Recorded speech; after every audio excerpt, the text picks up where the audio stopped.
Hey YouTube, I'm here. I got people. Oh no, don't run, Gil. Don't run, don't run. Hi. This is my cousin Skylar. Say hey. Nice, Yeah, you do. I look a mess on you, look good. Imagine, and I put it up first. Imagine that. But here she is with her yummy extensions. 28 inches. Yes, how you feel? Like as a regular YouTuber? Yeah, check here.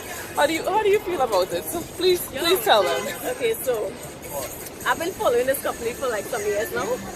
So I really wanted to try their hair, right? Now I'm not 100% impressed, but I'm still happy I bought it, right? I don't believe in regrets anyway, so I would never say regrets anyway. But so far, I feel like the hair has been dry and the ends not keeping the curl pattern. But right now it is because I just put some water and some conditioner. So look presentable now. But before, I felt like the ends were kind of frizzy, right? But to be honest, I haven't really, tested out what they recommended, which is the conditioner, a white and green butter from Sesame, and water in a spray bottle. But when I do, I'll tell my cousin and she will inform you guys.